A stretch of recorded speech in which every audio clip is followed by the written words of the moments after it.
अस्सलाम वालेकुम दोस्तों, तुसी वेखदे पे हो पाक पत्रकास्ट ते मैं तुहाडा दोस्त अहमद फराज। दोस्तों सब तो पहले रिक्वेस्ट है चैनल को सब्सक्राइब कर लो, फेसबुक वाले बरावीर बहुत अच्छे पेज नु फॉलो कर लो। किसी बरावीर नु अच्छी नस्ल की गाय चाहिए होवे बाएतमाद और भरोसे नाल परचेज कर सकता है। लोकेशन है डाबूंगा हयात, तहसीलो जिला पाक पतन शरीफ।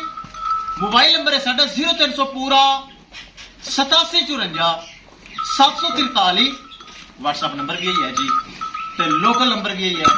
माशाल्लाह एक दिन पहले 3 जानवरों की लाइव वीडियो चलाई। एक प्योर नीली की झोटी, ए माशाल्लाह जर्सी गाय, ए डच फ्रीजन पहलन बच्ची, पिछ शेख सिमन बच्ची। 4,20,000 रुपए डिमांड सी, 20,000 रुपए डिस्काउंट किया। 4 लाख रुपए दे विच यासर बाई फैसलाबाद तो डेयरी फार्म नवा बनाया मेरे भरा ने। यासर बाई ने 4 लाख रुपए खरीद ली। ए जर्सी 3,90,000 रुपए डिमांड सी, 3,70,000 रुपए उस्मान बाई फैसलाबाद, वही जगह फैसलाबाद 370 बिक गई। ए प्योर नीली दी जोटी वीडियो की लगा बेटा, मेरे तो सिर खप गया कला सुन सुन के। 4,80,000 रुपए डिमांड सी, 4.5 लाख रुपए उस्मान भाई फैसलाबाद उन्हें भी माशाल्लाह परचेज कर ले। अल्लाह ताला उस्मान भाई नसीब करे। किसी मेरे बरावीर मजीद जानवर चाहिए होवे राबता करके परचेज कर सकता है। ए पिंडी वाले बरावीर गुजरात सारे नाराज हो जाते हैं, कहते भाई फिर सारा माल फैसलाबाद ही भरना ही, कोई साडा नंबर भी ला दे। जानवर माशाल्लाह डेली फैसलाबाद ही गणे जा रहे हैं। कैमरामैन साहब ए नीली की चोटी फैसलाबाद, जर्सी फैसलाबाद, डॉट फ्रीजन बच्ची यासर भाई दी। तीनों जानवर पराली वगैरह पा के एक चीज करो क्लियर। तीनों जानवर छाड़ के अल्लाह का नाम लेके करो लोड। ले चलो जी माशाल्लाह बहुत अच्छे जे जानवर है। प्योर नीली दी झोटी लगाई, शेर नु पीड़ चाड़ के काला सुन सुन के 4.5 विच सेल हो गई। 480 डिमांड सी। ये है मीनी दरिया सतलुज दी रानी, इंदा ना है रानी। ले चल रानी नु, ले चल रानी ले आओ जी, ले आओ माशाल्लाह जेड़ी मर्जी पहले ला दे। ले चलो जी, ले चलो माशाल्लाह। चेक करो सेक्सी मनवच्छी पहलन, क्या ही बात है माशाल्लाह।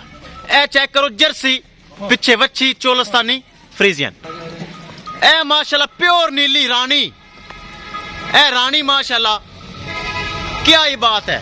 खास नीली दी दरिया सतलुज दा तोहफा, मोटी ताजी मज माशाल्लाह। चेक करो, ए चेक करो माशाल्लाह बड़िया काला आई ने इस माई दियां। मैं भाई हूं तो वेख गई, ब्याह ना आ गया। ए चेक करो 4.5 विच मज मेरी 5 लाख दी है। 4.5 विच चलो सफियान भाई दे नसीब करे। सफियान भरा बहुत चंगा है। अब बच्ची छेक ले, बच्ची लगी खली विखाइए गड्डी नंबर। लो जी गड्डी लग चुकी। गड्डी नंबर एक चीज करांगे क्लियर, LWC 8223 लो जी एक चीज करांगे क्लियर। लो जी दोस्तों तीनों जानवर महफूज तरीके ना लोड हो गए। गड्डी तंग है, जानवर मोटे ताजे हैं और साथ थोड़ी पराली खुली साढ़े पराली का फायदा जी। महफूज तरीके जानवर हो गए लोड। किसी मेरे बरावीर नु मजीद जानवर चाहिए होवे राबता करके परचेज कर सकता है। इंशाल्लाह दोस्तों मिलेंगे एक नई वीडियो के नाल। अपने फराज दोस्त की इजाजत, अल्लाह निगहबान। लो जी सफियान भाई थोड़ी अमानता जा रही ने। अल्लाह का सपुरत सोना सफियान भाई, तेरे भरोसे दा तू पैसे लवाए ना, अल्लाह का सपुरत।